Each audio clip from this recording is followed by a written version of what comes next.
Holy Gospel according to Mark chapter 12. Glory to you, Lord.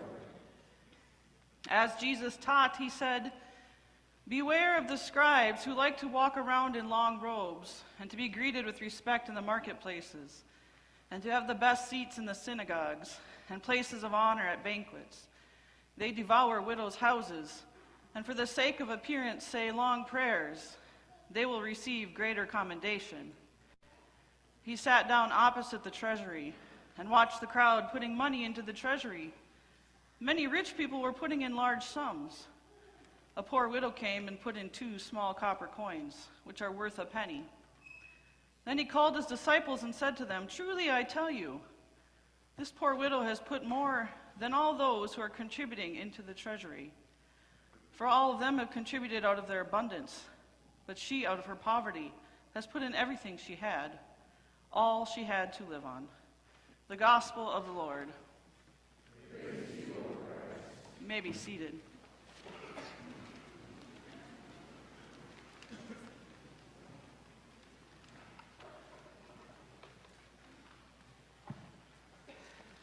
Let's pretend that you're going to a place where you don't know anybody.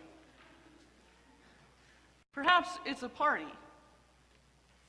And you walk into the room and you start scanning it. And what person draws you in? How do they capture your attention? Maybe you wonder who it is that you're going to start talking to.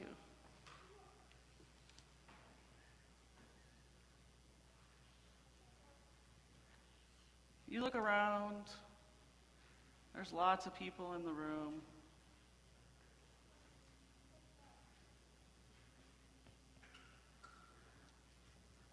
But who do you see? Well, it's the coolest person, of course, right? Your eyes are drawn to the coolest person in the room. I don't know, maybe they're wearing something cool.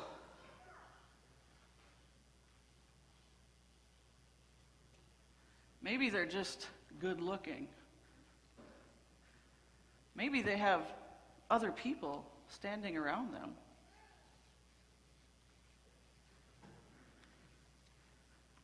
But there's something about them. They have charisma. Maybe they're making people laugh. You know, that's always an attractant. Who's the jokester in the room? Maybe they have great stories about adventure or excitement, or you find out they have a great job, or they've played on a great sports team, or they have an awesome car. I don't know, whatever it is, they are just cool. You can't help but notice them. It's almost like they're royalty, you know. They kind of have a power over other people. Or maybe you notice someone else. Someone that's just a little more ordinary. They're off by themselves. They're not dressed cool at all. In fact, you even wonder, where did they even get that outfit? Did they take a shower? They look awkward. They look lonely. They have no power. So who do you want to go stand by at the party? Well, this one, of course. I mean, it's a party. We want to have fun. We're drawn to grand things. And it's not uncommon. And actually, there's probably nothing really even wrong with it. Well, maybe. Beware of the scribes who like to walk around in long robes and be greeted with respects in marketplaces and have the best seats in the synagogue and places of honor at banquets. You know, there's nothing wrong with wanting to be this person or to be around this person, unless it's done at the expense of somebody else or something else. In our story today, Jesus notices all the people. And I suspect that maybe his disciples were just drawn to the scribes, which would be natural. But I wonder if they even noticed the widow until Jesus pointed her out. But that's how God works. God notices everything. God knows about the people who puff themselves up, especially if it's done at the expense of other people. God sees their true heart. But God also saw the widow who's been marginalized by the scribes. God knows her pain, knows her plight. The widow who gives all she has because she has nothing else to give because no one has cared for her as they ought. But God sees her, and God sees her true heart. God knows about those who are in pain, who are marginalized, who are suffering from injustices. Now, if we try to self-identify with the characters of this story, I think it's safe to say that we can probably identify with all of them at some point. Sometimes we are the person in need. Sometimes we're one of these people. Sometimes we're some of these people. And I would guess, for some reason or another, though, it's always the result of some kind of division. Now, divisions of people have been around a long time, clearly all the way back to biblical times. Instead of people caring for one another as they ought, they just divide themselves at the expense of another. And I feel this is very present in our world today. Is it more so than any other time of history? I'm not sure. But I think it's maybe being brought more to the surface today. It's almost as if Jesus could be here right now telling us this story today using a myriad of different people. And I think all these divisions makes God sad. Because God created all people. And God loves all people.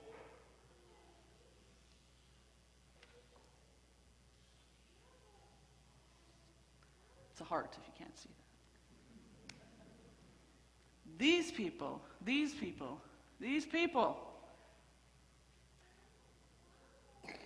He loves them with their best and worst qualities. He cares for them. It includes you. He loves you. You are loved by God immensely, no matter where you find yourself. I do think, though, that even though God loves all people, that I think God has a soft spot for those that are in pain, alone, marginalized, facing injustices. Because God cares for all these people. In fact, God cares for them so much that God has made them capable of caring for another. God has made us capable of caring for another so we can see how God cares for us. We have opportunities to break down divisions. God has paid a great price through the death of his Son so that we don't have to let anything get between us for caring for another people. Now, this is a work in progress and has been a work in progress for thousands of years. Because in our story today, here's Jesus pointing out to the disciples to beware of these people. Beware of these scribes up here. But I think the warning wasn't just to watch out for the scribes, but perhaps to watch out for themselves too. And perhaps it's a warning for us too, to watch out that we don't get too wrapped up in ourselves, that we forget that God cares.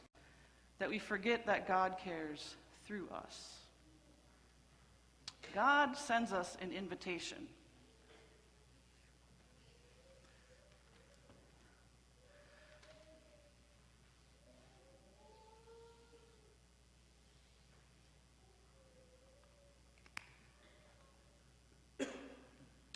God sends us an invitation to see these people, to see all people.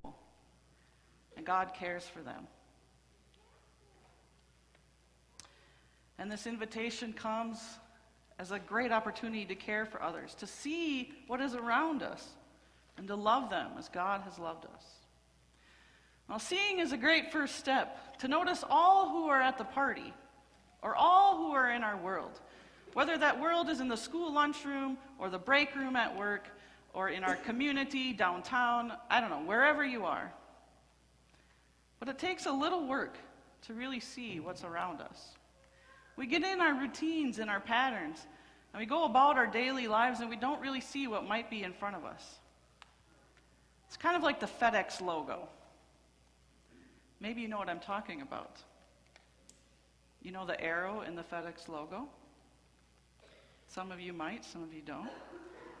I made a quick trip to Fargo this weekend with my sister. And I was telling her about a safety training that I went to. And one of the first things they teach you is to be observant. And they showed us the arrow in the FedEx logo. She's like, there's no arrow in the FedEx logo. I'm like, yes, there is.